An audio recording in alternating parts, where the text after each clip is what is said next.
Now,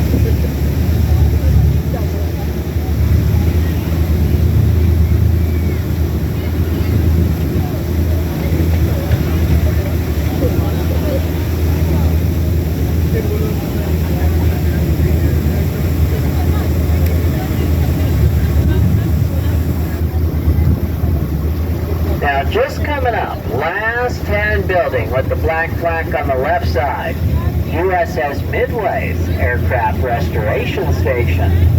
If you take a look left of the building, you're going to see a jet they're restoring. That is the F-4 Phantom. Now, our Phantoms, they were built as high-altitude interceptors and quickly demonstrated that they were very advanced aircraft.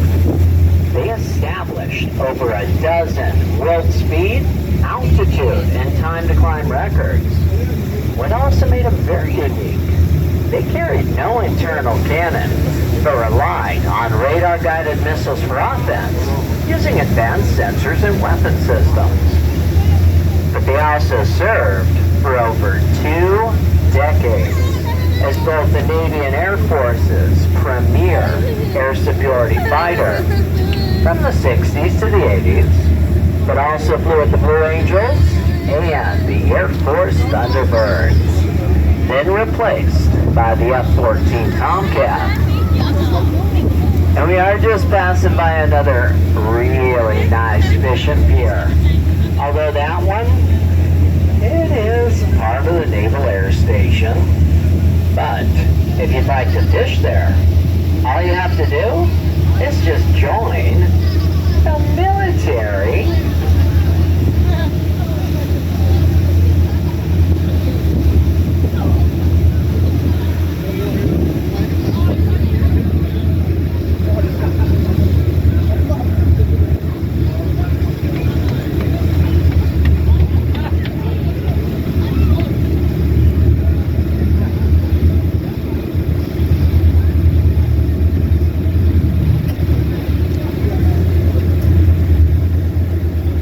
Let's talk a little bit about Coronado.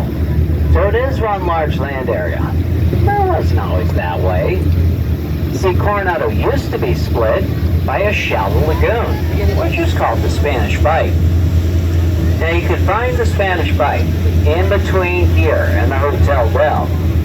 It came across and basically split the island and empties out into our Carrier Basin. But Coronado, it is split by that bight around the end of World War II. At which point, they start dredging the channel again, filling the bight entirely. But if we go back when Coronado was split by the bight, it was the south side that developed into the city. That was around 1885. Now the north side, what we're passing now, this was all left alone because it was prime hunting ground for rabbits and birds. But then it starts to change in 1910. That's when a man named Glenn Curtis arrives in the area, and he opens up an aviation school. He starts teaching people how to fly planes, seaplanes. He's been building himself. Well, 1911, the Navy takes interest in those flight skills, so they hire him to train the first Navy pilot. That was Theodore Spuds Ellison. In 1914, a Marine Corps colonel by the name of Pendleton arrives in North Island. He takes up some of the land, and he calls it Camp Howard. And for the first time in San Diego, he's training Marine Corps recruits. Now the Marines will stay on North Island till about 1921. Pendleton, he requested that base be moved across the bay, over to Point Loma, where I pointed out the recruit depot earlier. Eventually though, Pendleton retires, retired as a general, then he goes on to become the mayor of Coronado. But now coming up, check out all those helicopters, the Navy Seahawks, the SH-MH-60.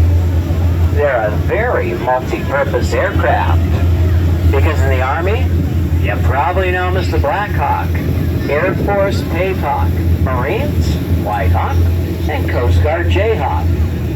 Navy uses their version for search and rescue, smuggling interdiction, anti-ship and anti-submarine warfare.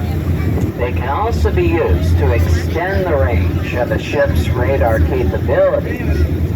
And while in that anti-submarine mode, they can deploy torpedoes and sonar buoys into the water. But take a quick look in the water. We're just passing two of these square concrete structures. But maybe you noticed, we're passing those all alongside the island. These are called moored dolphins, used in the days of our battleships. Now we'd have battleships tied up in a big long row. They go all along the moored dolphins. So this became known as Battleship Row, just like Battleship Row in Pearl Harbor. And now today, we don't use battleships anymore.